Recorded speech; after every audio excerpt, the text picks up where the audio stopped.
Now the call to action for us as we get to the final stretch is the Pitch Den, the peak of the 2024 summit.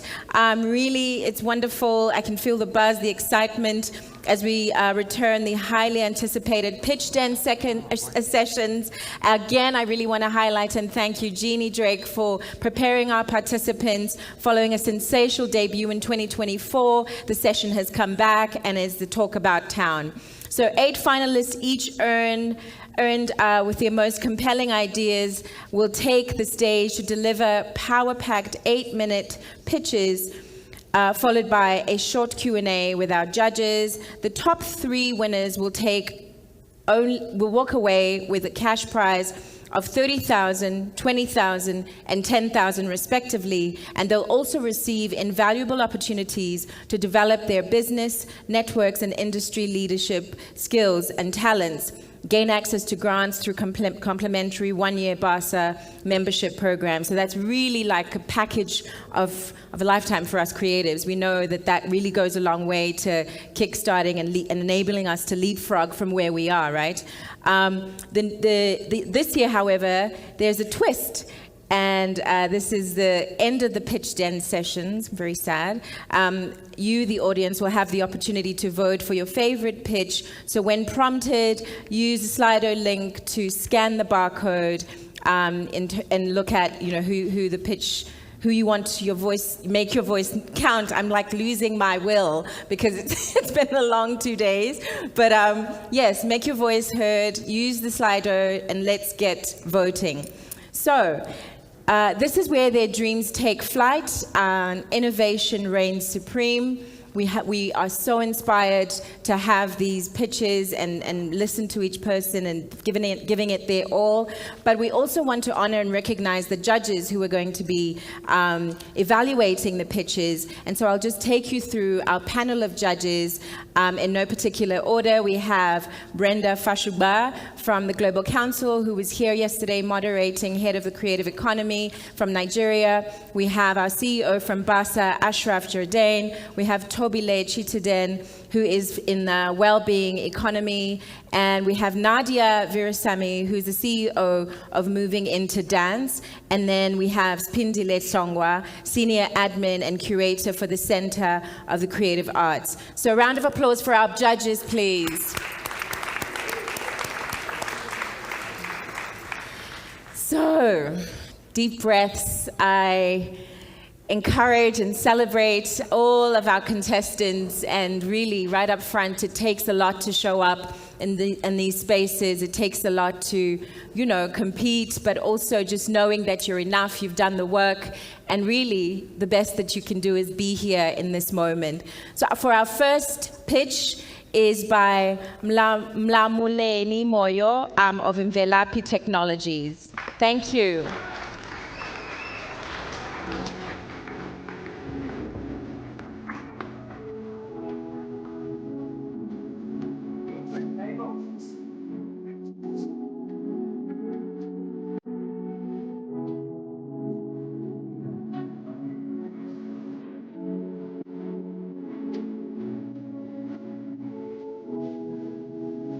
All right, are you ready? Okay, I'm ready. Do you have a presentation? I have everything ready. So we start.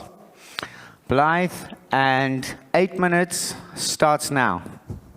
Good day, everyone. My name is Mlamuleli, and I'm a tech guy. So when you see me, just think of tech. I love tech and I love culture. So I teach tech, I design tech, and I also educate tech. I specialize in electronics. I specialize in IoT and robotics. In robotics, I specialize more into biotech, which involves designing prosthetic legs for the people that are disabled. So I manufacture that via 3D printing and robotics. But today I have something special that I've been working on for years. So what you see here is a Calabash Bluetooth speaker. So I manufacture and design this Calabash Bluetooth speaker from scratch since 2019. So I've been doing this over and over again for years, and it's nice to meet you guys to share this beautiful piece. The reason for that, obviously, as a tech guy, there's no culture in tech. There's no heritage, lack of heritage. I can see your phones, there's no heritage there. There are no patterns there that represent Africa. I just want to mix culture, tech, and the color badge was the one for me that speaks the most. The solution, obviously, is culture, right? Sound and tech. Simple as that. That was my solution. These are some of the designs I've manufactured so far and sold to my clients and customers. I hope everyone can see. They blend together with the furniture and the interior designing. It just looks awesome all the time. I've manufactured this for people across Africa and also international. Thank you for supporting. Obviously, I do this hand by hand, and each step counts in terms of production. I use the machines, I paint, everything from scratch. My inspiration comes from all of this, but most of all it was my father. So my father is a very cultural person, and I saw him drinking mkomboti out of the calabash, and that's where the story started, that I'm going to use the calabash. And from there, I know a lot of people have stories to tell about the calabash at their homes, how it has influenced their homes and at home. I know some of you have a calabash at home. So yeah, this is the beauty of the calabash and the story that I'm sharing. My business model, I have the small one here that you see. So this is the smallest one. And I have the medium one, which is this one over here, but without the legs. And the third one is the porky pot, which is this one actually. And the colors come in different, I have 7 colors, so you can choose. I always allow my clients to choose which colors they prefer to suit their interior designing or for a gift, if you want to buy for a corporate gift or for someone.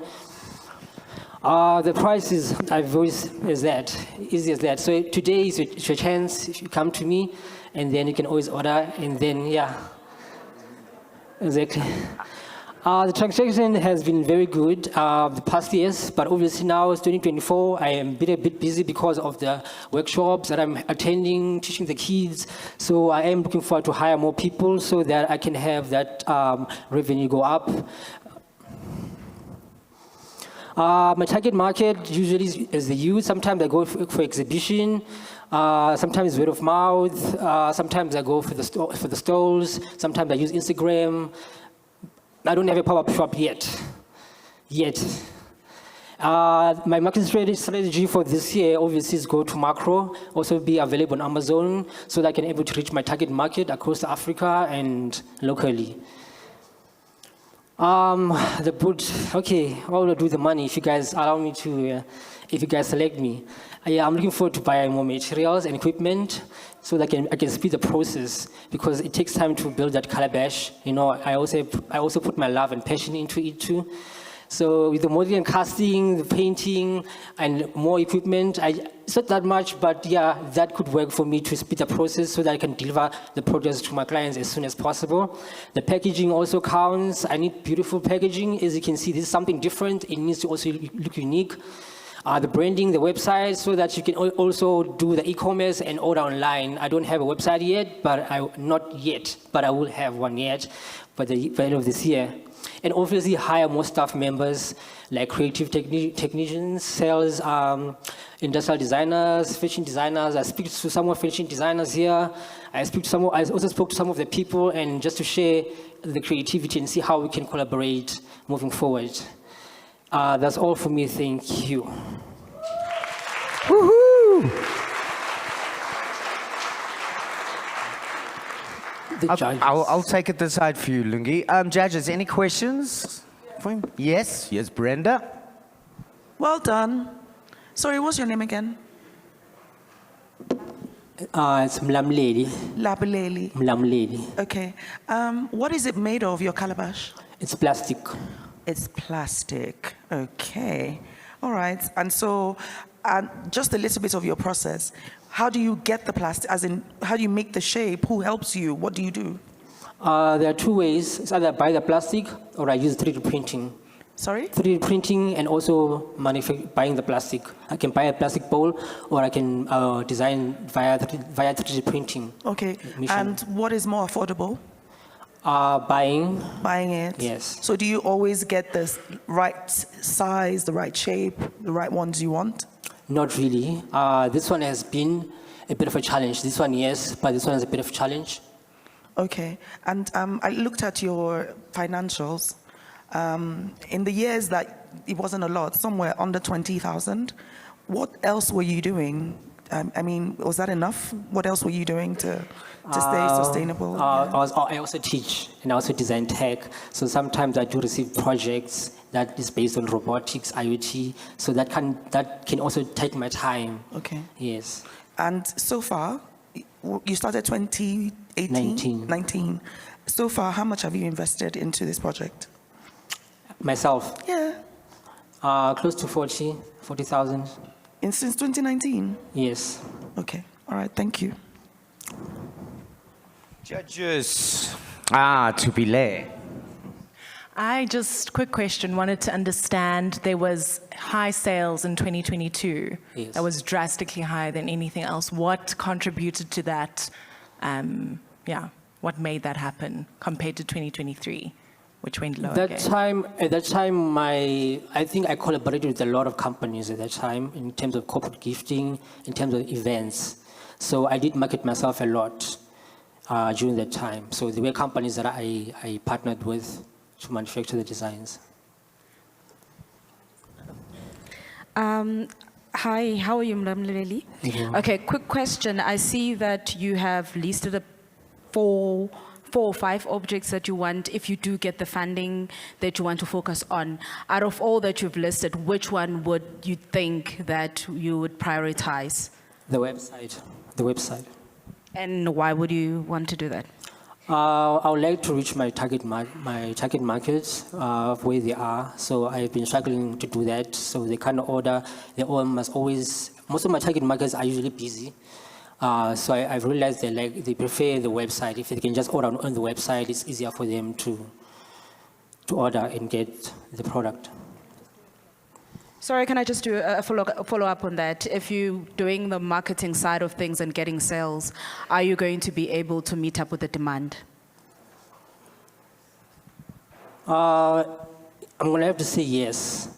Because so far I've hired one person to assist me.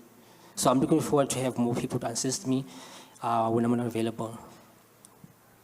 So I was just wondering, in the current age, with all of us moving toward environmental sustainability, how do you think this is going to affect your business, considering that you're working with plastic?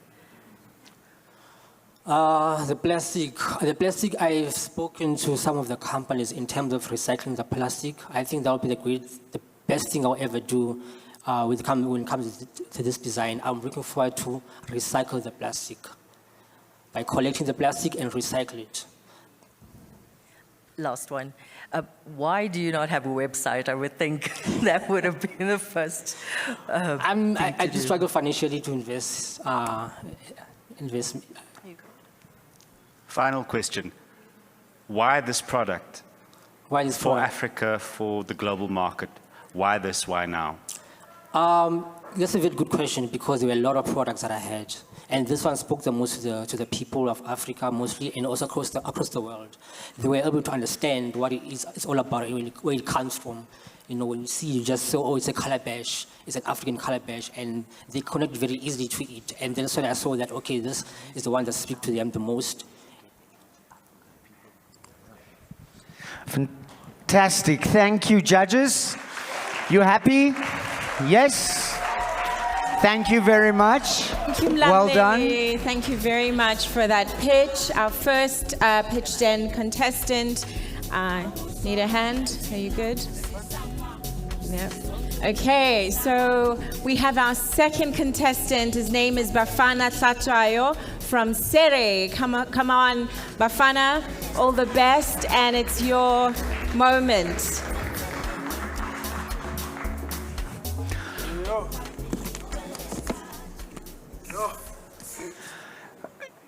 Do you have a mic there, Bafana?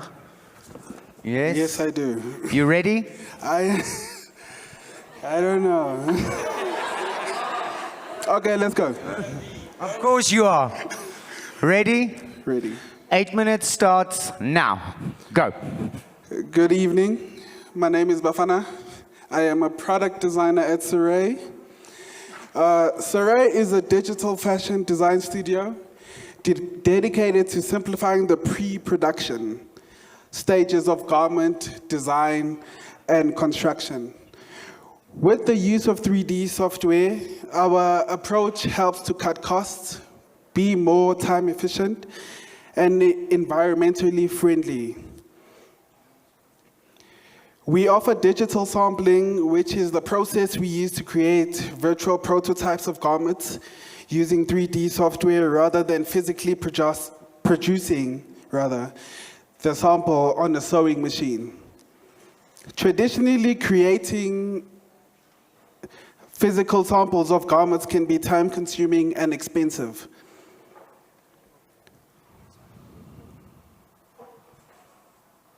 Involving multiple iterations and adjustments before the final design is actually approved for production. If your product is ready, we offer through digitally aided, we are able to craft precise replicas of final products by using this technology. We can visualize every detail, ensuring maximum understanding of the final product for both you and your manufacturer. Whether you have just an idea or even a detailed sketch, detailing aided design can transform your idea from thought to production in an accurate and time-conscious manner. Once your product is done, we also offer digital photo shoots. Through digital fashion photo shoots, we offer a modern and cost-effective approach to showcasing your brand's garments by creating digitally rendered images of 3D clothing. These photo shoots provide a versatile alternative to traditional photography with the ability to manipulate lighting, angles, and settings with little effort. With digital fashion photo shoots, we offer unparalleled creative control and flexibility. With the fashion industry being the biggest polluters globally, by embracing digital fashion, we can help mitigate the environmental impact of fast fashion and promote a more sustainable future for the fashion industry. Thank you. Fantastic. Thank you, judges. Here we go. Brenda, you first. Thank you. Well done, Bafana. I happen to work in fashion now, so I get it, honestly. I think my question for you is really about what it is that is real and what the customer wants. For example, I haven't gone into a shop to buy clothing in a long time because I don't like the process of trying clothes on, but I still need to try the clothes on. So if you make the clothes on the computer and 3D print it, how do you account for other kinds of bodies? You know, how inclusive, because your computer is not going to take into account my fupa or the size of it. Yeah, it's not. Do you understand? 100%. Yeah. So you said when you have to eventually try the clothes on. Yes. That is the end process. Our process is actually shortening the pre-production of the garments. So by that time, we have produced the garments digitally. By the time they approved, that is when you would be trying the garments on. But it would be minimizing all the pre-production that goes into producing the garment, which is if the designer makes a mistake, all that waste that they have to reproduce the garment again goes to waste until they produce your final garment. Okay, so when I talk about inclusive bodies, it means that at different times in the month, my body is different. Do you understand what I'm saying? Yeah. So by the time you're making a sample for me, I need to try it for it to even become an acceptable sample, no? Yes, and through digitally, we can take your measurements. Okay. So I think the whole idea of our business is that we limit the pre-production. So eventually, when you do produce your garment, the waste is less and your garment is produced without waste. I know you've shown us these images. Do you have any track that this process is working well? Any track record, any evidence? Yes, we work with multiple brands that have been using. So how we make ourselves with this business is a design subscription. I see. Businesses subscribe to our businesses. We start with one pricing that is just standard, and then we have standard garments which work for intricate clothing, which is your hoodie, your pants, and your normal t-shirts, oversized t-shirts. And then we work to a more higher pricing when we have to design your garment from scratch. Okay. And I think my last question is, I didn't see anything around numbers. Can you talk us a little bit about your numbers? Talk to At us. this moment, we do not have any numbers, unfortunately. Why? It's been a very experiential brand. At this moment in time, I'm still a product designer for a very big shoe brand, so Okay. this has been something I've been experimenting with Okay. as my exit. Okay.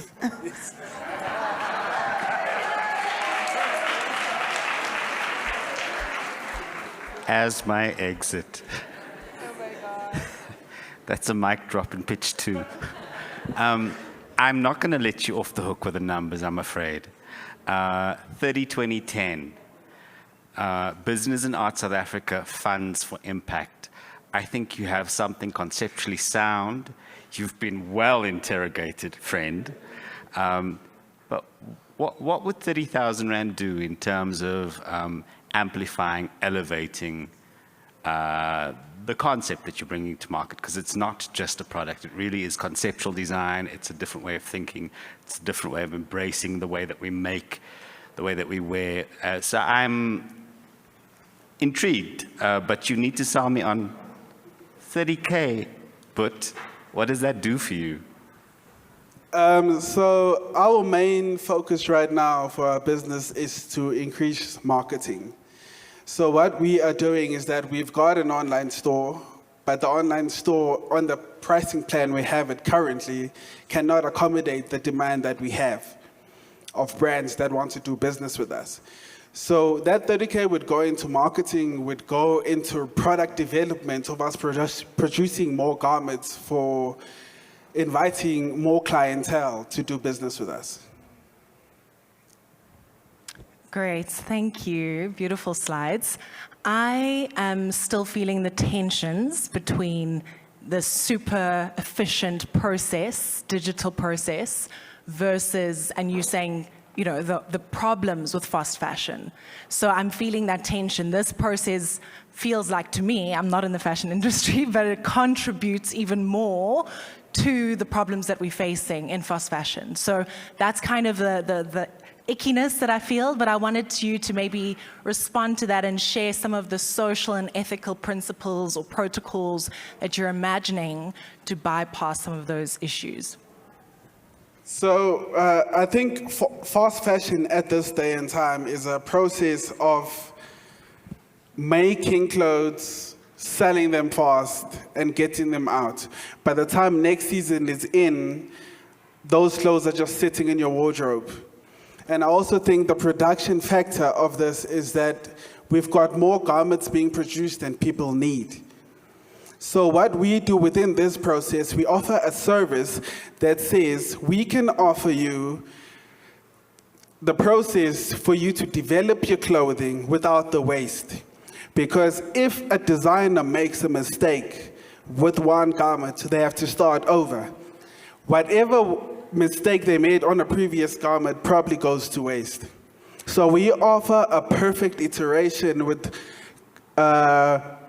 perfectly designed garments digitally, size-wise and material-wise, cost-wise, and lessening the transmission of transport for delivering those. Because one of those things is the emission, I'm losing myself now. I'm sorry.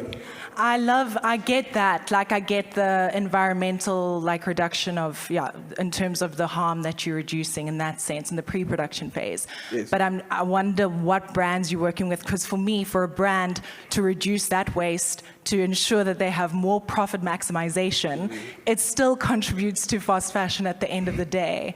So are you, in terms of the brands that you work with, do you have any kind of principles or guidelines in terms of what you ethically and socially want to contribute to, even in the post-production, because you are minimizing kind of, I guess, their costs in the forefront, which means they can maximize at the post-production? So ideally, that is what we wanted to do. We wanted to just minimize their production costs, their transport costs, and their production costs. So by minimizing that, we know that whatever waste...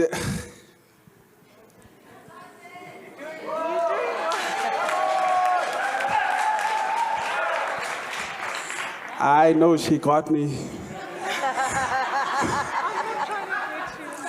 I would love to provide a substantial answer at this point, but the businesses we work with at this point are small businesses, growing businesses. As much as this is an exit for me, this is an entry for them.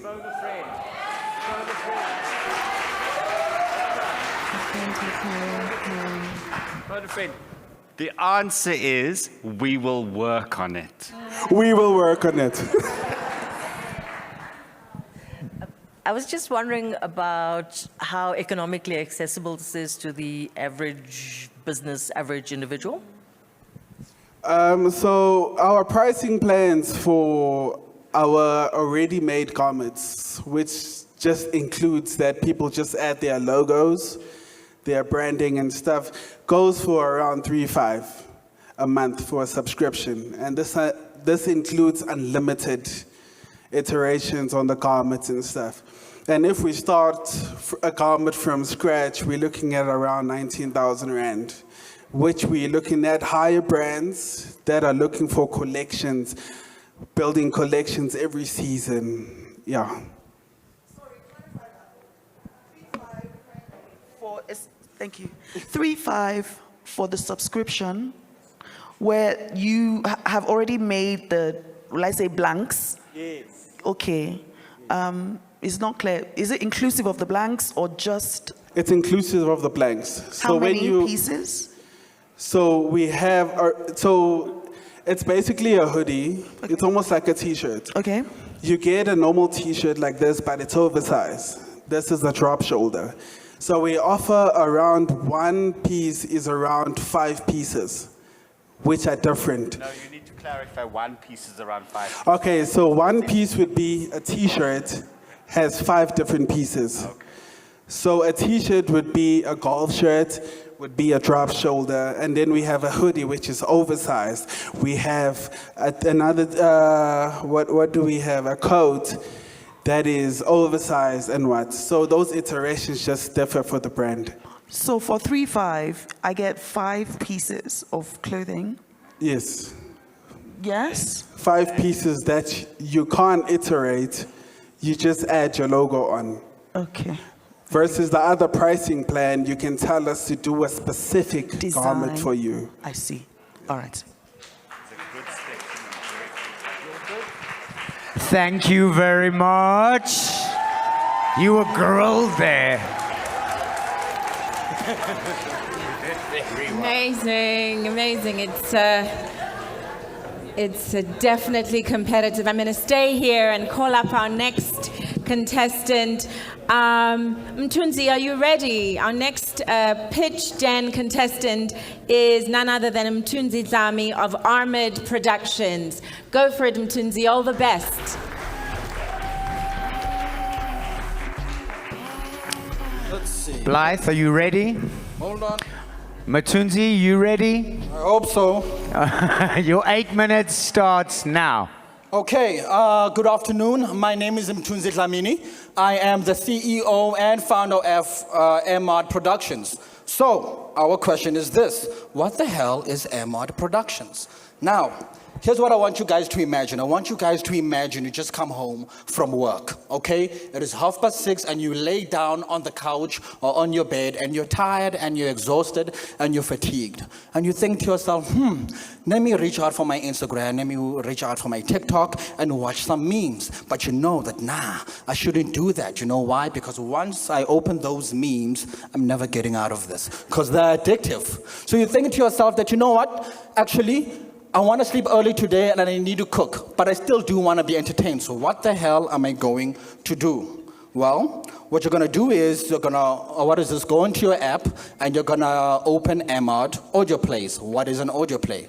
This is what it is. You put on your headphones, right? And then now you're listening to a narrator that's telling a story like this, and he paints a world. And you're like, oh, wow, this is so entertaining, right? And then what you do is you listen to the details and like, wow, I can hear the cityscape and I can hear people playing in the background and buses and all that kind of stuff. And you're falling into the world of the story and you're listening some more and like, oh, wow, there's some music. This is so cool. And now the narrator is busy telling the story, right? And a character comes through, right? And this character is living life. He wants, he fights, he laughs, he cries, just like a normal play script. But this time, you're listening to it, right? So now you're busy chopping up your onions, you're chopping up your tomatoes, you're chopping up your potatoes, you throw it all into the pot, right? And you're bored again. Why the hell are you bored? Well, I want to reach out for my phone. So now you go out and you sit down. Now you open your phone again. But instead of going on to TikTok or Instagram, what you do is, wow, look, Ahmad Audio Plays is a visual component as well as you're listening. What is the visual component? Kind of like this, right? So you have the actors in a room. They have a stool behind them. They're sitting on a stool. They have like a mic in front of them where going in and out of character. There's a podium right here where there is a script. So basically, what you can do is this. You're listening to the audio play, right? You do your thing. And then when you want a visual component, what you do is you watch it. Are you at the gym? Well, listen to it while you're doing your set. And as you're resting, right, you watch it. Are you on the how train? You're watching the audio play. You realize that you're in, Park Station CBD. You hide your phone, but you still listen to the audio play. So, our question is this.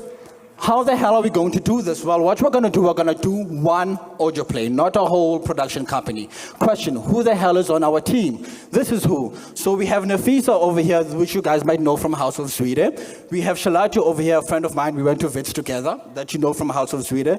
Unatim Kiza over here, that you guys may know from the river. Then you have Pabalo Mavundla over there. You guys may know him from as Jara from Generation. I call him Petey Pabs. We went to high school together. Now, why are all of these people important? Easy. Because all of them, right, have 1 million followers on Instagram. Why is 1 million followers on Instagram important? Easy. Because here's what we're going to do. Here's the plan. We're going to create a 3-hour audio play, right? And then we're going to put it a 1 hour up on Instagram, absolutely for free. And what we're hoping for is this. From those 1 million followers, we want to convert 5% of them into purchasing customers, right? They're going to purchase the audio play on Gumroad for 80 Rand. So for all of this, there we go. So for all of this to happen, the budget is going to be 1.2 million, which is a lot of money. Not really. Why? Let's do the math. If you're buying an audio play, one audio play for $80, you have 60,000 people who are buying it. That's 4.8 million Rand made. Take away cost of goods, you're chilling on 3.5 million. But we live in South Africa, they're going to tax us, and the kids need money for NSFAS. So what are we left with, right? We're left with 2 million Rand net profit after creating one audio play. Now our question is this. What happens when you create 3 audio plays? What happens when you create 12? What happens when you create 36 or 52? That's 1 audio play a week. You can create an industry. How many actors are we hiring? How many writers are we hiring? How many directors are we hiring? How many sound engineers are we hiring? How many production designers are we hiring? In 4 to 7 years, Ahmad Audio Plays will be a household name, just like Spotify, just like Netflix, just like Audible, and just like Somax. And right here, right now, this is what I'm pitching you. The first step. So I trust you'll join me on this journey. Thank you. Woo! So, there we go. Come on. Boom. Oh, well. Hi. Yes. Well done. Very energetic. Yes. Do you know the top 3 podcasts in South Africa? Top 3 podcasts, it depends on the platform, but obviously Meg G is our usual suspect. right? Do you know how many subscribers they have? What is this? Right now it's chilling on a couple of million, but I don't know exactly. Like I said, also depends on the platform. So if some of them put on YouTube, Spotify, so on and so forth. Okay, so Yeah. this is my question. Between YouTube, Netflix, all the podcasts, Spotify, YouTube Music, AudioMac, why would I want to pay 80 Rand for your audio play? Why? Okay, that is a good question, right? Now, the first answer to that is we are not a platform, we are a production company, right? Why that matters is because instead of giving you access to a large library of like artistic creative work, you just have access to one, like buying one book, right? Or buying a really, really good movie, right? So that's answer number one. Answer number two is this. If I give you the audio play, 1 hour, absolutely for free, for you to enjoy, be it YouTube, Instagram, and so forth, if you are engaged in the story, you will want to know what the hell happens to this character. And that's all I need for you to buy. So one story at a time. This is your reason why I would pay 80. I'm Nigerian, by the way. Yeah. And the YouTube business for films and all of that is massive in my country. We're 210 million people, you know, so I won't think that I would want to buy it because I can access it for free on YouTube. Yeah. So now what I'm saying is, in South Africa here, do you think in comparison to like all of the platforms I mentioned, you would be able to compete? Well, like I said, one production at a time, and this is a minimum viable product. In the long term, yes, right? But right now, what I want to do is create one thing, see how the audience responds to it, create 6, see how the audience responds to it, create 12, see how the audience responds to it, and keep integrating feedback. How long? For now, we're not going to create a subscription model. We're just going to create a pay-per-view. Because we cannot compete with a library of 100,000 what-whats. Okay. So one audio play, you pay for one thing. All I'm going to do is make sure that when you listen to it for free, you love it. That's my only job as a director. Okay, That's it. so I think the last question I have for you is, how long is it going to take you to convert the 5% of the 1 million in your mind, projecting how long? Okay, so we published today. Boom, it's on Instagram. Wow, he posted. Okay, cool. Now, what's going to happen is we're going to promote the thing for 6 weeks straight. We're talking shorts, we're talking posts, we're talking Instagram reels, okay, on all 6 cylinders, right? And we're accessing these guys' 1 million followers. And my bet is that, and then we're going to post it, the last week of the month for 6 weeks, all the way to that other week once the other month is finished, right? Now, if we have 2 end of the months within which you're promoting your audio play, I think you're going to make most of your money there. Just like the box office, for instance. 50%, the reason we count 1 week at the box office is because most of your sales are in that 1 week, 50% of that. Week 2, they reduce by another 50%. Week 3, they reduce again. Yeah, yeah. And then, so most of our money will be when we're busy promoting, and I'm aiming for the 2 end of the months within which I will be promoting. So I'm giving it a 6-week gap for us to convert. Do you have anything that you've done like this before? Like this, no, but I have 3 short films. So I know how to write, I know how to direct, I know how to produce. So the dramatic arts is where I'm at. All right. Your short films, where did you put them? You can check it out on my Instagram, Mtunzi, _. And then there are like red posters over there. How many views did you get? Huh? How many views Oh, did you I'm a director in South Africa. Like, I got like 180 views. Hence why I need these guys. 180. Oh. Yeah. It's baby views. You didn't promote it? You didn't promote it? Oh, I did. But remember that Instagram, the reason you want to work with people like this who do have followers is because with Instagram, it depends on the algorithm. Right? The format changes. So what kind of song you're using, what affects whether or not your thing is going to trend, so on and so forth. So leveraging the network that people have as followers helps. Okay. A simple one. Yes. Your target market. Who are you producing this work? Who are you intending for? Like, who is to consume or engage with your app? Okay. So there's a top-down answer and a bottom-up answer, right? Right now, when you talk about target market, right, for me is leverage the followers that your cost has. So it's bottom-up. So we're gonna post it to 1 million people and hope to convert, right? Now, when you're working with other platforms such as YouTube, for instance, right, that don't have that, what we're betting on is A, they're going to be South African. B, they're probably going to be middle class. Why middle class? Because they have disposable income to spend on art, right? They have to love a narrative. So and also probably going to be around age 25 to 30 going upwards. And then, but because we're working on the internet, right, it's really, really hard to say, oh, only these people are going to buy. But for now is leverage your local marketplace, which in this case is whoever is one of the followers of our principal cost. Just a quick one. How are you planning to actually, I understand the target market, but at the very same time, you want to have a wider reach on this. How are you creating or bridging the gap on this technological divide? Okay, cool. So, like I said, this is a minimum viable product. So we're starting small, just one. Right? So once we're able, now we're at the stage where we're making 12 audio plays per year, right? The name of the game now is how the hell are we going to reach a wider audience? And YouTube as a platform is way, way much better for this. They love what is this long-form content, for instance, right? And so still the same model. Give 1 hour absolutely for free. Put 30 seconds adverts throughout the 1 hour to say to people, hey, go to this link, download this app, so on and so forth, right? And as the YouTube algorithm does its thing, right, you'll be reaching people in Nigeria, reaching people in Canada, you're reaching people in other parts of South Africa. So the point is play the algorithm game and take it slow.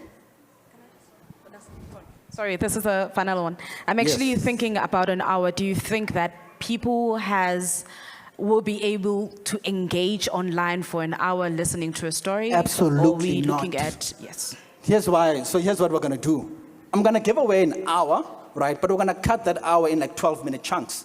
So you're going to watch part 1, right? And then if you want to watch some more, then you watch episode 2, then you watch episode 3, then come back for episode 4 whenever you do come back for it. So I'm not going to give you 1 hour at the go because you're going to get overwhelmed by the time. So just 9-minute chunks, bit by bit. Great. Yeah, this question comes from the community behind me. They asked, how are you going to make this accessible, specifically for the deaf communities? But yeah, I think accessibility as a whole. Okay. For the deaf community, specifically the deaf community. Yeah, that's Madam. where the question comes from.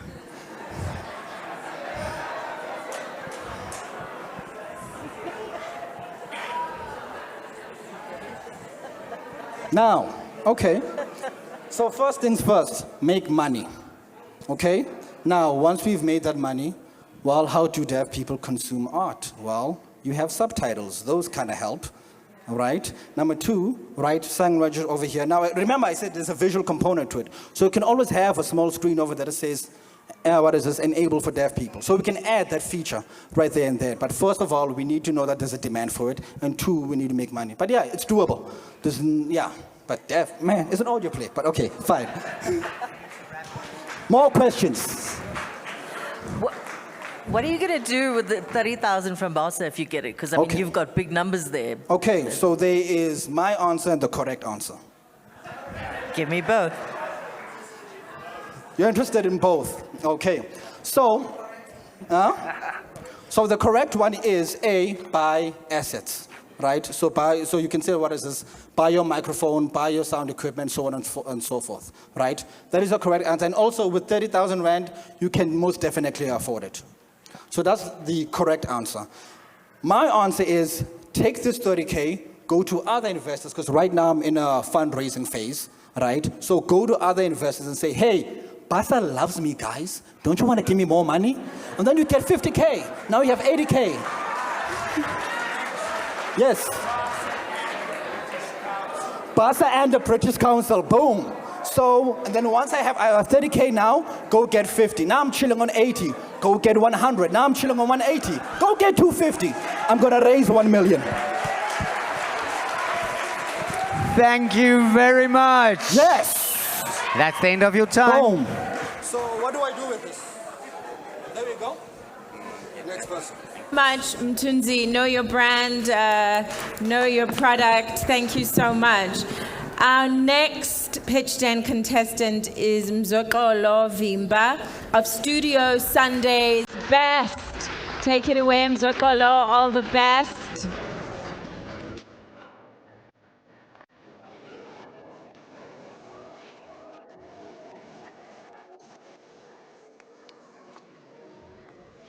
Are you ready? Yeah. No, it's this too. So, Can we go? And your 8 minutes starts now. so my name is Mzokolo Vimba, as you've heard. I'm an artist. I'm a creative entrepreneur. And of course, in my spiritual and Zen-like life, I consider myself a pathfinder. Now, first, I'll start by this. If you're a visual artist, you've probably heard that the visual art industry is pretty small. Well, I beg to differ. Just this year alone, it was valued at 520 billion US dollars. I think that's enough cheese for everybody to eat. Now, what are we doing at Studio Sunday Best? We're a collaborative network. We're interested in doing simple things. Let's make sure that the visual artist gets something to eat. They make money. Let's make sure that the visual artist has creative freedom. Let's make sure that the visual artist has access to clients. Now, you're probably wondering, how do we do this? So one, what you've noticed, as somebody who's an artist that is trained, I have a bit of an advantage. And because I'd like to share this skill, I've noticed that most artists, particularly independent artists, don't have what we call in school professional practice. Simple things like writing your own bio, writing your artist statement, curatorial development. Those are things you need every time you propose. Now we come with our charge sheet, help artists do that. And in doing that, we propose to residencies. In doing that, we get them fellowships, we get them prizes. Another thing that we also do, because we are interested in ensuring that artists get money. Who do artists need? They need clients, they need collectors. We're very, very, very, very serious about ensuring that we do something called client activation, client education. Because most people, if they can go to a club and spend 80,000 on a bottle of alcohol, trust me, they're supposed to be able to buy visual art. Now, what they don't know is simply this: we haven't educated them enough. And another thing that we do that makes them alienate themselves from us is because we've always had this mentality that visual art is for an elite market. Why don't you do exhibitions in townships anymore? I'll tell you this. I had a conversation this one time with a great artist in his own right, Mr. Molefe Pethu. He was exiled. So what he did in the 1950s, this is during apartheid, you better remember that. In the 1950s, he organized an art festival in Soweto. What he tells me is that all those artworks were bought. Of course, during those times when somebody bought something in townships, they want to live with it immediately. It doesn't stay there. But be that as it may, all the artworks were bought. Now, what does this tell us? Artists then, through not being controlled by the old guard, performing to these big galleries who they are always waiting for them to call them. They were authentic. They could speak to their immediate community. They understood that your business starts right where you come from. Now, people who bought those artworks understood a very simple thing. I can relate to this. This makes sense. This looks familiar. And the other beautiful thing, because those artists were not necessarily tied down to these contracts by galleries and forced to do what the gallery will tell you sell, these artists were able to do a very, very brilliant thing. They could be dynamic. They could keep changing. And now, because we help the artists find this market, here's something else that happens. So in finding this market, we're targeting the new middle class. Now, this is where the artist has access to a client that can be a long-time collector. This is the kind of client the artist will grow with. This is the kind of client who will love you and trust you so much because they have a relationship with you, which we've created through Studio Sunday Best, that they will constantly, wherever they go, whoever they meet, speak about your work.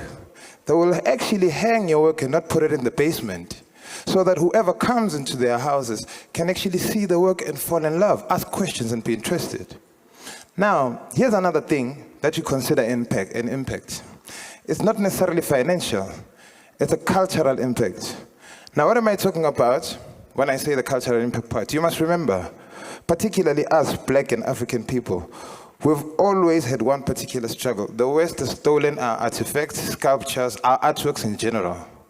Now, if we are prioritizing our own collectors, people around us, and two, if we have a collaboration network, which is a conglomerate of artists who are able to run our own narratives, who are actually even able to defend ourselves against bullying that happens in the industry.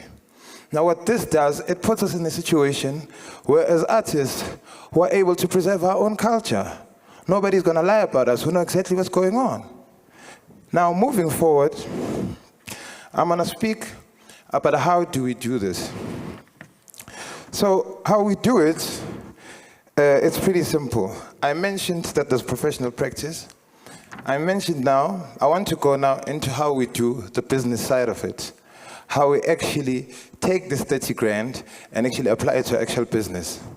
Now, we start what we call the foundation of the business. I'll go forward and tell you what we've done. But let me start by this. We need a website. In this website, we'll have artists and collectors. These collectors will have access. We'll have access to these artists first person.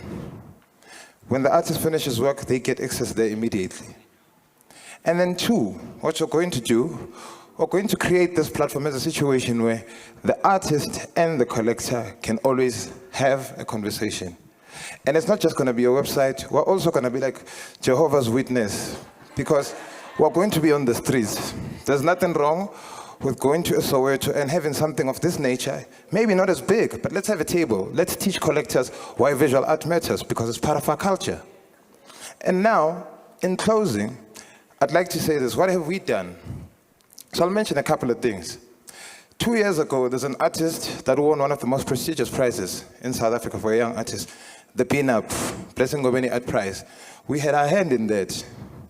Again, more than that, there's an artist, after Wits said we're having a colloquium, Wits University down in Braamfontein, we proposed that, you know what, why don't you purchase artworks because they go line in line with what you're doing, the Gender Equity Office. They bought. Artists got something. Thirdly, we went far than just concerning ourselves about sales. We took an artist's work whose work is puff paint, went to a mental art festival, and then we said, you know what, how's about now we propose that people, particularly blind people, have access to touch the artwork. That's opening up a new market altogether. Now, above and beyond that, I would like to say, maybe explain a bit about this part, Lisan Algabe, just to give you background of who we are. So Lisan Algabe, it's about tongue of the future. So we 10, are in 9, the business of saying 8, we are the voice 7, of the future as 6, artists. Thank you very much. 5.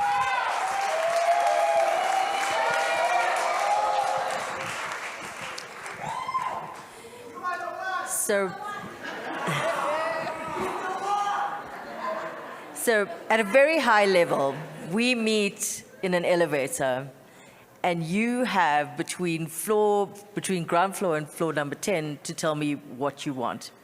Please do it in 15 seconds. Okay, what I want is money. And I'll tell you how. I want money, but I'm willing to offer you something. Artworks that will impact you for the longest time and for the rest of your life. That will become part of your identity. Wow. Okay. My quick question is around partnerships. Who are you identifying as your primary partner? Thank you very much. So, me being here alone has shown me that BASA is a potential partner. Definitely. I'm looking at BASA because they're concerned about the emergence of artists. They're concerned about building narratives as artists. It's not only BASA, there's Gute also, you know? So I'm willing to work with all these guys. Almost on the list. Like Gute, they're afraid, but they're not yet. Well, yeah, but the point I'm trying to make is that all these institutions that are interested in pushing art, I'm definitely interested in partnering with them. So there, you win lots of points. BASA is all about partnerships. Great answer. I was just sharing that I'm very moved by your sense of renascent art, really going back to art for communities, building your own audiences, not requiring the approval of the status quo. I thought that was very powerful and very moving. So well done, friend. Thank you very much. Thanks. You are the one. I love this so much. I just wanted to ask like a bit about the business model for you. So I get you partnering with, I guess, clients, but from the artist perspective, are they contributing anything? Do you take a percentage cut from the art?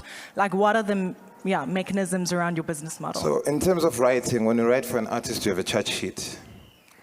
So we charge them per word. And then again, once we have a website, which is why I said this is mainly one of the biggest reasons we need the money, we're going to have a subscription kind of setup. So the artists that we have there, because of the exclusivity and the importance, you must pay something to have them, including the artists themselves. Yeah.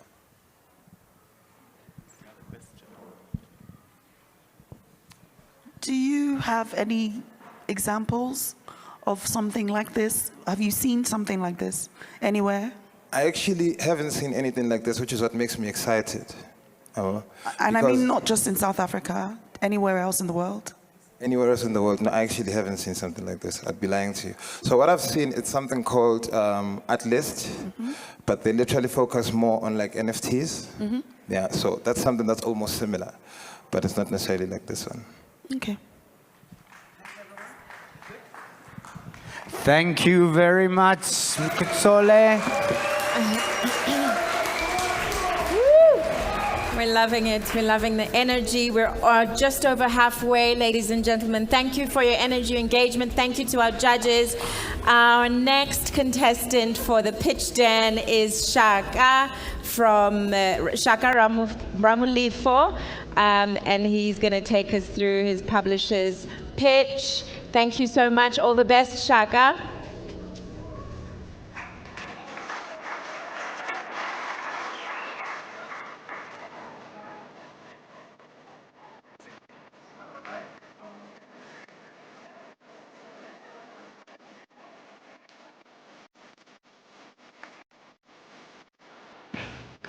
Okay, Mr. Shaka, are you ready?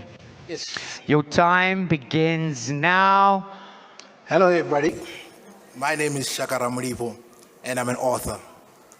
I don't usually get out much because a gift is a blessing and a curse. It calls you to say, hey, finish that poem that you're about to write. It calls you from your friends. It calls you. It's a gift and a curse. So a bit about my company, which is Ndiwobugara Publishers, which means abundance of knowledge. So my journey into being an author was a funny one.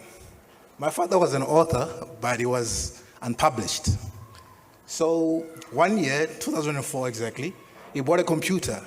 Because he took me to a private school, I knew how to use a computer. So he said, type these books and type them into your computer. So as I was typing, I started enjoying myself. I thought this guy was punishing me. I couldn't go play with my friends. How? Then I started reading and enjoying it. Listening to things like, so I'm like, whoa, what is this magic? You need to teach me. So as he was teaching me, I was sending my work and he would tell me, this is good, you're on the right track, or this is bad, helping me to become a better writer. So now that I'm grown, I realized it wasn't a punishment, but it was a gift. So the death of a language. People all wonder what I mean by this. Do I mean that Chivenda is going to disappear in the next year or decade? No. I mean that our grandchildren will not be able to converse in Chivenda without the aid of English. There are many factors to this. The migration from rural to urban areas for better job opportunities. You're coming from an environment where every day you speak Chivenda. Then you come to Joburg where Chivenda is not spoken. All right? To survive, you need to learn Zulu or speak English. A growing black middle class. Black people are getting rich in South Africa. So now they can afford to take their children to private schools. The medium of instruction in those schools is English and Afrikaans. There's globalization. The emergence of globalization, some parents want their children to rather be fluent in Portuguese or German or Mandarin because it's going to serve them better in the long run. And just reading preferences. People just like reading in English. So people often argue with me about this. They say, there's 4 million Venda people and we're giving birth every year. How can the language die? I always point to the Igbo in Nigeria who make up 40 million. I'm scared.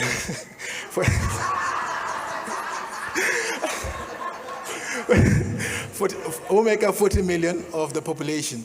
I read somewhere that the majority of the Igbo tribe can no longer converse with each other without the aid of English.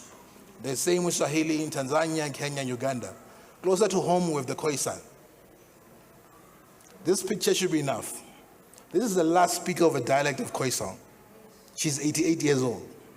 If she passes away, the language dies. So it is possible for a language to die. So how do we save a language? If you ask a builder a solution for a problem, he will say build more walls. If you ask a writer, he will say buy more books. So buy more books is to read and read and read. So we have 3 solutions for this. We have our own digital bookstore. This is a new way of buying books where a person using their WhatsApp can add our store and able to browse through all the books. They can read the first 5 pages. If they like it, they can pay and buy. They give us the address, we deliver to them. This last live client is someone who bought one of our book sets. They paid 670 Rand. I was very happy that day. To take you through more about the app, we've got ebooks, we've got audiobooks, we've got breakdown by genre, we've got poetry and short stories as well. Children's stories is interesting because there are stories where we took a cassette recorder to all the grannies in my clan. They would tell us all those tales and we would record them, turn them into a book. So the market here. So I was on one of the largest Chivenda radio stations on Friday, and for 10 minutes, talking about my new book. So 10 minutes, I managed to sell 80 books, close to 10,000. Thank you. Thank you. So what do you think I did after that? I contacted the station managers, like, give me a quote of running a 3-month campaign because my market is in your station. So we can either, allow people to want to read, or we can force them. By forcing them to read, the only way we can force someone to read is in schools. So we've got books for grade 1 and grade 5, and books for secondary grade 8 to grade 10. This is a big market, but it's a very difficult market as well. So there's 950 Chivenda medium schools in Limpopo. The average grade class is 100. So if all 950 schools buy just 1 copy, we stand to make 4.7 million. But there's a catch. We've done the hard work. Our books are registered on the catalog for the provincial department, but you need to send review copies to every teacher in all the 950 schools. That is a lot of money that you need to give free books away. But it makes sense because by the end of the year, they're going to send the catalog. It's easier for someone to buy your book if they've seen what's in your book. Sure. So there's corporates. So corporates can donate books to underprivileged schools and libraries in Limpopo. They can put their brand, as I've highlighted very poorly, sorry. But we try to get a Section 18 certificate so that the donations from corporates can have like a tax benefit to them. We're working on it. It's very difficult because we are a for-profit company. It needs to be an NGO. So that we break it down into 2, but there's a way around it.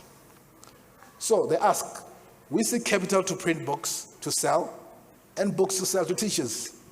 And we seek the partnership of corporates to donate books to underprivileged schools and libraries. Thank you so much. Fantastic. And a minute and a half to spare. Brenda. Do you have a figure for how many people speak Tshivenda? 4 million people. 4 million people, okay. 4 million people. And how many people do you think you can convert to buying your books, I mean? So the majority of our customers have been the adults. Sorry? The majority of our customers have been the adults. So we need to get to a point where we are making it cool to reach Tshivenda again. So, but some of the parents were buying my children's book that were reading to their children so they can be familiar with the school. So in terms of the 4 million, I think to preserve the heritage and the culture, we can get at least 10% of that if we amplify our marketing. So how many books have you sold so far? So far, I've sold 236 books. Since when? Since 2023. So, for context, I was in corporate.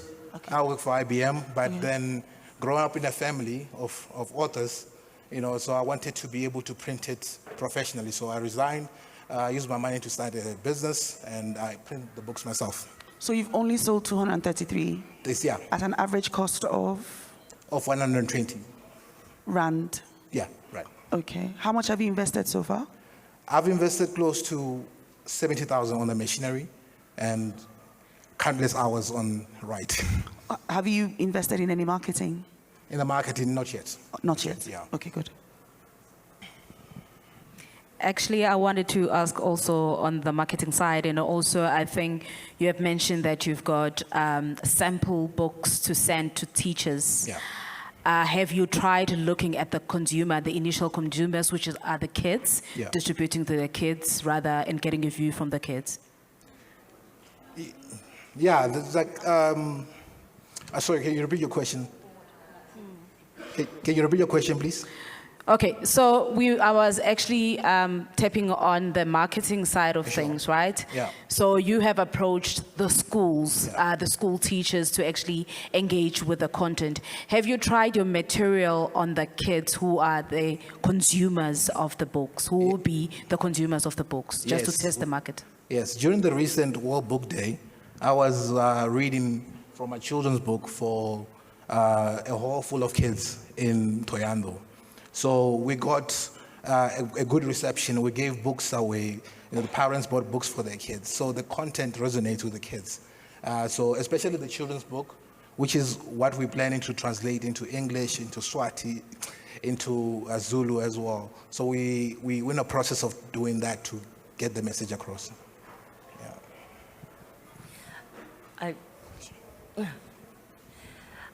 I really applaud what you're doing, as an Indian who cannot speak an Indian language, and I'm sure a few generations before me can't. I think it's very great that you're trying to preserve Tshivenda. Thank you. But I was kind of wondering, we live in a culture that just does not read anymore. So how do you plan on getting around that? Yeah. So that is a big challenge that we face, especially with the kids. But there's some initiatives that we're trying to get kids to read. We had promotions where kids can play a PS5 game if they finish a story, and we ask them questions about the story.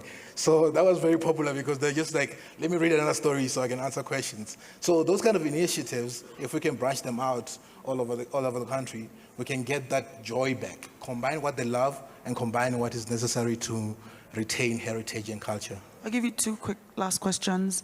Is your model only around Tshivenda language? Is that all you do? No. So Tshivenda in English languages. You make your books in English as well? In English too, yeah. Okay. So I should say 74 books, but I haven't translated all of them. My father's foresight, he took me to, started at school from grade 1 to matric, where I was learning every Saturday English. So his idea was that the legacy in Tshivenda is concrete, but for me to increase it, I need to write my books in English. This is one of my copies for English books here. Okay, thank you. Yeah. Thank you, Shaka. Amazing. Thank you very much. I will. I've been going on. Wonderful. Caught off guard there, talking to Blythe.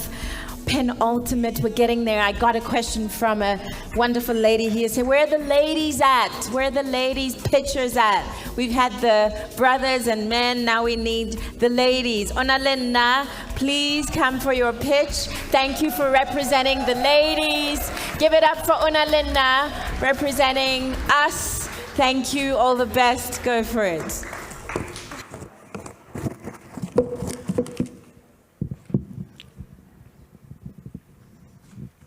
Onalena, are you ready? Okay, and your 8 minutes begins now. Good day, my name is Onalena Silwane. I am a writer, researcher, and digital marketer. I consider myself wholeheartedly a worker of the cultural and creative industry, and I stand before you today extremely uneasy. It is challenging to work in an industry which is historically known to be a place for struggling artists, and it is equally demotivating to have to work and produce meaningful projects in this context. As someone who has experienced this firsthand, I understand the impact that this may have on the quality of work that creatives can produce, and thus have felt compelled to find a solution. Having worked as a marketing professional in healthcare, having worked as a marketing professional in corporate has exposed me to the basics of business, which are the right product, delivered to the ideal audience at the right time to solve their problem. I am the co-founder and director of an organization called Unrehearsed Project. Unrehearsed Projects is rooted in Pan-Africanism and creates an ecosystem that assists artists with ready-to-tour productions to take their work from production to a viable cultural product that is profitable and sustainable. Africa has a rich tapestry of creatives who create work with sheer brilliance and equally have a global community eager to hear their thoughts on the myriad of social, economic, and political issues that exist within the continent. Unrehearsed Projects currently focuses on performance art. So when I speak about cultural products, I'm specifically referring to dance and theater. Historically, creatives in South Africa have been accustomed to rely on grants and funding, and therefore have not learned to identify the value of what they do, which means that artists will get funding, and once they do, they develop their projects, they stage their work, and then they lose sight of the fact that they kind of need to make a return on investment and then fall right back into the funding loop. Customers pay for what adds value to their personal lives, which requires that creatives become deliberate about who they create work for, where these people are, and what the barriers of access that audiences are confronted with when they intend to engage cultural material. Unrehearsed Projects assists artists to consider the business of art and think of funding as an investment that necessitates profit. We do this by ensuring that the work they produce are viable cultural products and that they add intrinsic value to the lives of the audiences that they create for. Unrehearsed Projects pitches this business in hopes to receive investment to establish a firm foundation and operate with compliance and within effective business operational skills. The investment will also go towards client acquisition, which will allow us to meet our bottom line, which is to assist artists to be able to worry about what they want to do, which is create work, and have us worry about the profit that they need to make when creating work. Yeah, my name is Unalin Nasalwani. I am the co-founder and director of Unrehearsed Projects. Thank you so much for your time. Thank you very much, Onalena. Brenda, you up first? Well done. You're welcome. How many artists have you done this for? It's primarily, we've only worked with, there's 2 of us in the company, and we have been the ones that have been creating the work. So it's our projects, our personal projects that we have put out and done this specific work for, hence why we're saying that upon receiving investment, we're going to dedicate that towards client acquisition, because we can also acknowledge that it becomes very difficult for artists to pay for our services initially, because again, we are operating, I think also because I'm an artist in the industry, and we understand that it's very difficult to make the coins. So it's about taking the artists in, helping them develop their project and go, okay, who are we speaking to? Where are these people? As opposed to just going, oh, there's a project and we want to put it up somewhere and we're going to post it on Instagram and hope and pray that somebody's going to come. So, yeah. So you have 2 artists, basically? Yes. And how many clients have you found for yourselves?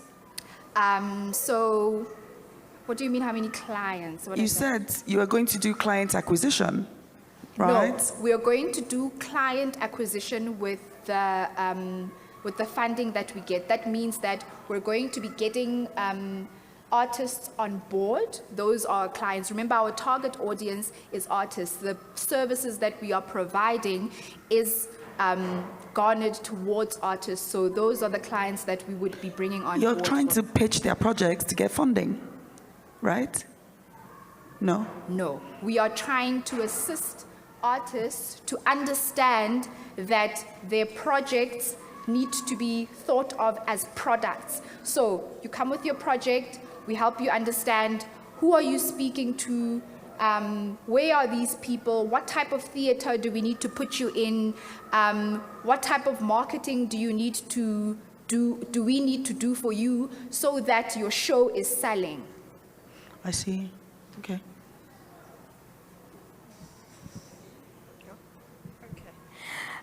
Just interested, firstly, on the name of the project. Do you mind just giving, how did you come up, the 2 of you come up with the name of Unrehearsed? It has to do with the fact that,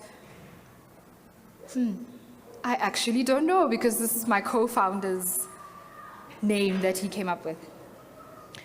Okay, and then when she came up, or he came up with the name, you just went with it, never really engaged on how you came? What's been important to me hasn't necessarily been the name, but rather what we aim to do, which is to get artists to stop thinking about their work just as passion projects, but as something that can actually sustain them and put food on the table. Okay, so you're offering these services with your co-founder in the organization. What skill, like in terms of, because you're saying artists, so you're looking at a broad range of artists. Do you have the capacity to actually be able to cover that vast genres, or? Like I said, we are specifically looking at performance art, and that covers dance and theater. Okay, just those 2. Because there's more to performance arts. Yeah, just those 2. Do you have experience in those spaces? Yes, he's trained in dance and I'm trained in theater and performance. Okay, thank you. Any last questions? One last one. I just wanted to get a sense of, so it sounds like an incubator, if I'm understanding correctly. You're helping develop the product with the artist. What are some of, first of all, what sets you apart from other incubators out there, accelerators, etc.? And also, what are some risks that you have foreseen, and how are you planning to mitigate them? I think some of the risks that we foresee is taking on artists and acknowledging that within the first month or so, or whatever the time frame is that we're going to be assisting them, we're essentially going to be giving up our time, our skill for free until such a time that we are able to get them profitable, because that's where we're going to be making the percentage of our payments. And then what was the other question?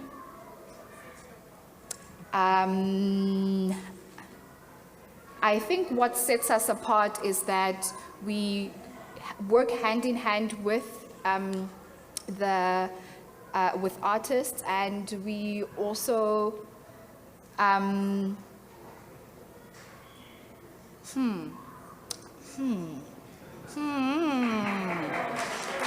Well done, Unalena. Thank you very much. And well done, Unalena. Woo. Well done, Unalena. You did it. And so we come to the last contestant in our Pitch Den session. Thank you to our judges once again. Thank you to Eugenie, Drake. Emma, no, there's one more. Yes, I know, but I'm just, thanking the people as we round up. So Emma and Nzog, for pass, please come up. I see we left the flowers for last. The ladies came last. We love this. All the best, Emma. Thank you very much. Emma, you ready? 1 second. Yes. And your 8 minutes begins now. Hi, everyone. Yo, there's no slides. Hey. Wow. All right. The slides have failed. Tech issues. I'm used to these. Oh, they're here. Oh, I'm sorry. Oh, sorry. All right. I'm just going to go back. Great. There we go. Hi, everyone. I'm Emma Mbekenzioka from Nairobi, Kenya, and I'm popularly known as DJ Coco M. And yes, I greet you, Siyabonga. I hope I've said that correctly. Perfect. Great. So I like to consider myself a cultural practitioner. I have traveled and worked in over 37 cities worldwide, each of which have their own visa requirements, some of which very stringent. I'll give an example of the UK. The UK application form is like 14 pages long, and that's outside of all the assisting documents you need to provide. And it costs 300 USD, and that's for the struggling artists. So that's very hectic. That's already a problem. So I would like to share a few views on how my journey has been. I have worked in community in Kenya, and I have a passion, I would say, for fighting injustice for art and for Africa. I am currently signed to a UK agency called Earth Agency, and this agency represents artists such as BCUC, Lee Scratch Perry, Pongo, etc. And I have applied for all those visas that I just stated, and I've never been denied one. So you might be wondering, what is the problem then? The problem, believe it or not, is the way I look. Yeah, so I identify as a Black woman, African. I don't have a husband yet. I don't have land. How sure would anyone be that if I go to Europe to perform, I will come back? I have to prove this every time. I have toured for 3 years consecutively. I have 2 one-year-long Schengen visas under my belt. And still, I can arrive at an airport and experience something that The Guardian has stated to be ritual humiliation, right? I am tired of this. I'm gonna slide through some of these slides. That's me DJing, the agency, some of the work that I've done, and I'll just go forward to this particular incident, which was the biggest shift in my life. I was set to travel for a show in Cape Verde, and I was denied boarding on a plane.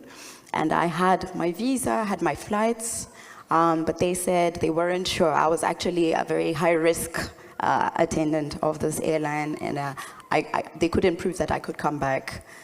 So I made a bunch of noise, and the noise yielded a few fruits in that I realized I was not the only one who was facing this injustice of denial of movement. And as Joseph Carens says, democratic practices in immigration deny freedom and help to maintain unjust inequality, right?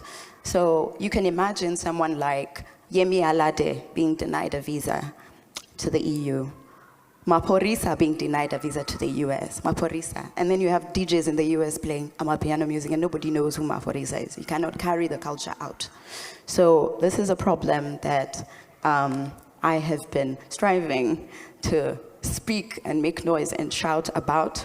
I spoke to several media agencies and platforms about it, including the Pan-African Music. But still, guys, the next year I missed another show.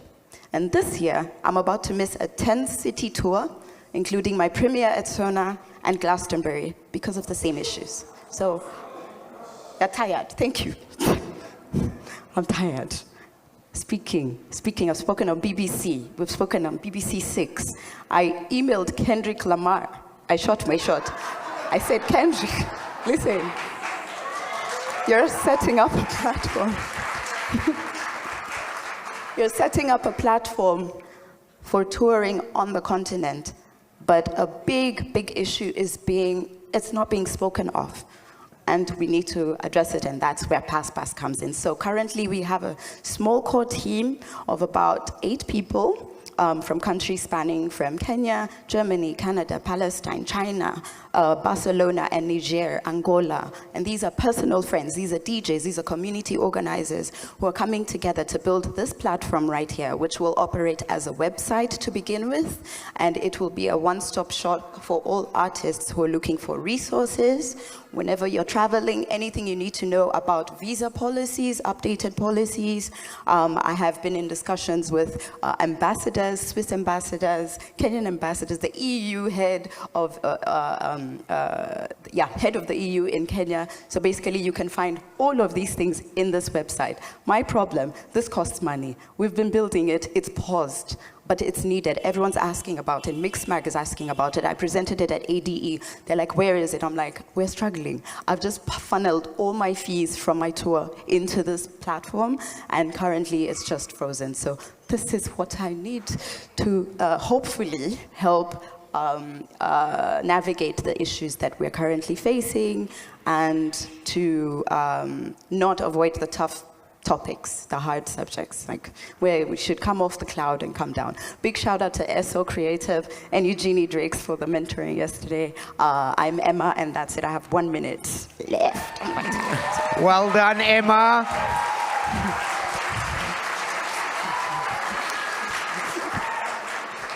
Fantastic. Thank you. Fantastic. Please breathe. Yeah. So my question now is, when you started, wherever you get this money from, when you started, how do you keep it going? So currently it's been, aside from the website, what I didn't mention is that we have ongoing conversations, panel discussions, which are recorded and uploaded.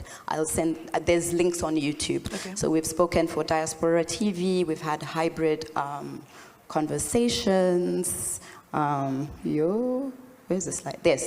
So that's an event we had in Bern, Switzerland, which was a hybrid event. I was artistic director of a festival in Switzerland this year. So we had, I speak about it everywhere. I make a lot of noise about this because people need to know. Okay. Yes. So how do you, my question is, yes, how will it stay on? How will it stay live?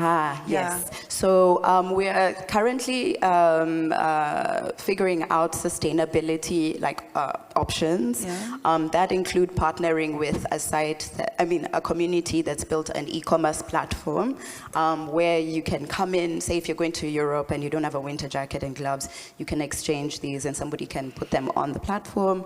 We're selling, what's this called? Sorry. Yes, so we are offering, basically, subscriptions. So we're offering people to subscribe to our platform to then get downloadable resources and everything. And so hopefully with those funds, we can, keep it running. Would you have a mix of free and subscribed content? Yes, free, subscribed content, and also offering sponsorships, because when I'm doing curatorial work, I find that the people who have the strongest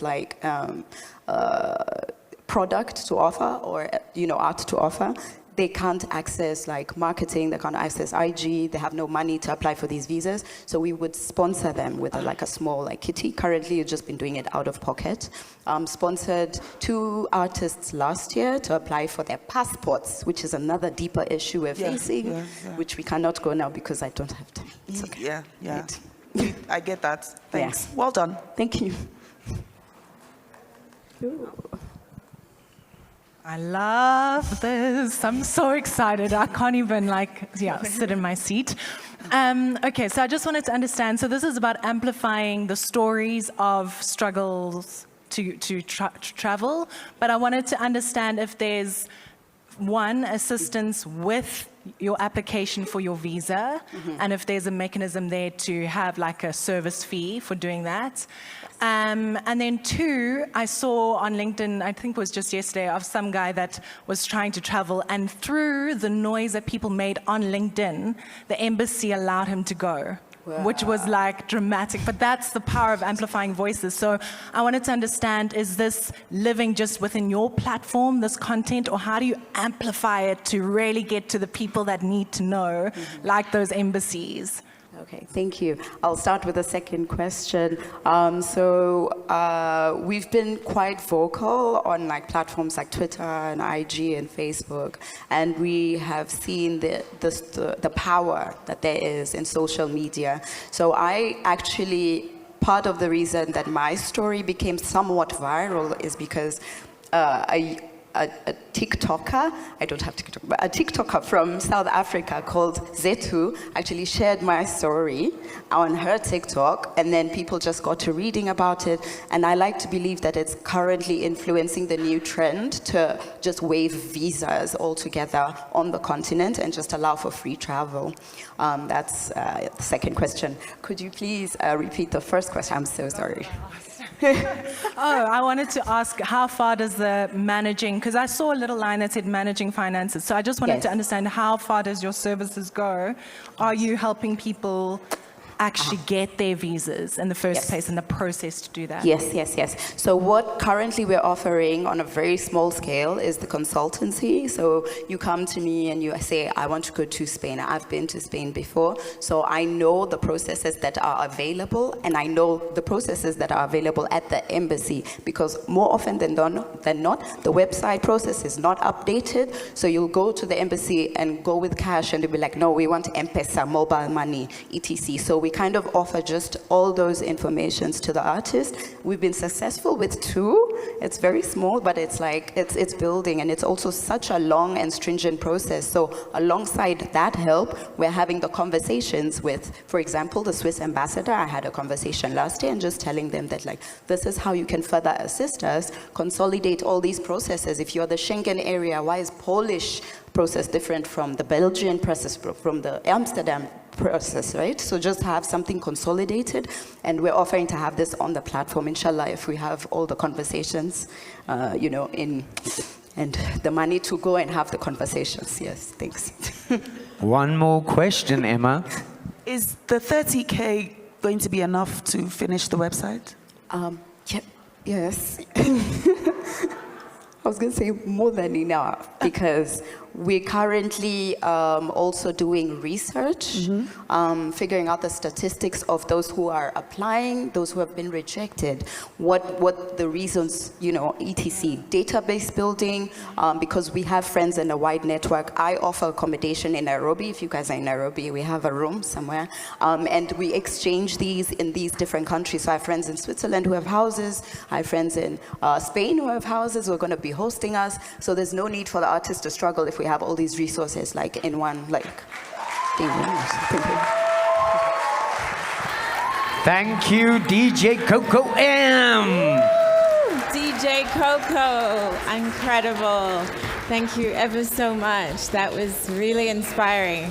I don't know if we did a sample in the room, many of us that would resonate with many of us who travel, who get stopped, on the physiology of your presentation. And Heathrow being a very JFK, we know how it is. So thank you to all of you. From groundbreaking ideas to passionate delivery, I am sure you will all agree with me that each of our finalists brought their A game, leaving us inspired and awestruck. A round of applause for everyone. It takes courage, it takes conviction, it takes being authentic, it takes integrity, it takes practice, and we really honor each of you. And we really would love you to stand up our amazing Eugenie Drake, who has been the champion behind coaching these young people, and business people and minds, and just, being in their corner. We all need somebody in our corner. And so thank you so much, Eugenie, for that. Congratulations to each of you. Let us show them some love. We've done that. And now, and now the added twist of the audience voting. It is time to champion your favorite pitch and propel the creator towards their greatest heights. This is where your dreams are not just imagined. We are about actively supporting these and, creating that opportunity for you to speak up and share your voice. So our SoCreative community, of course, and our wonderful Pitch Den judges. I mean, gosh, we have to give it up for the judges. Thank you. Thank you for your engaging questions.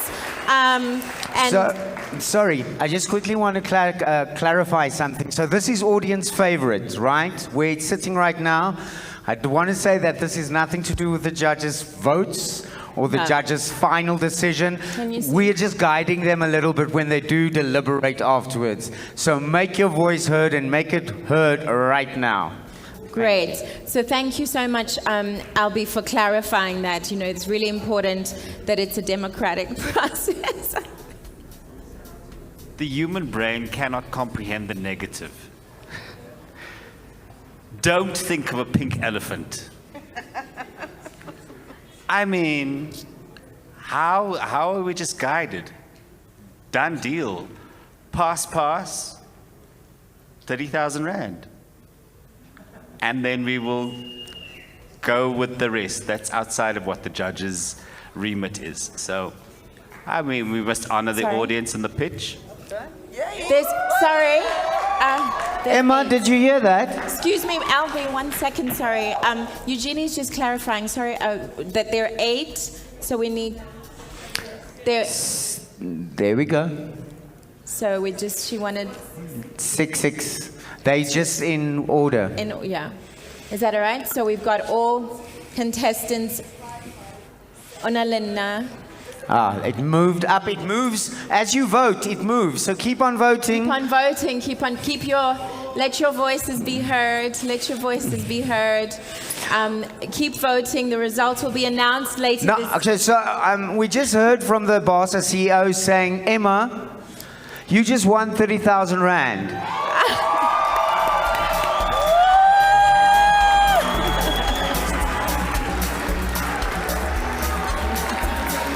20,000 Rand and the 10,000 Rand will be announced later at the party.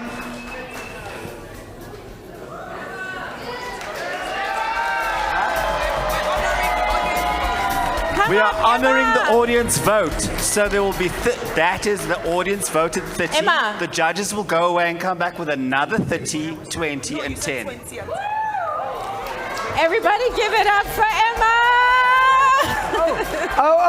Sorry. People, I'm getting it completely wrong. Our judges have decided something else. So, audience vote gets 30,000 Rand. And they will come back, the judges, with another 30,000 Rand, another 20,000 Rand, and another 10,000 Rand. Thank you, Baza. Thank you, British Council. Okay.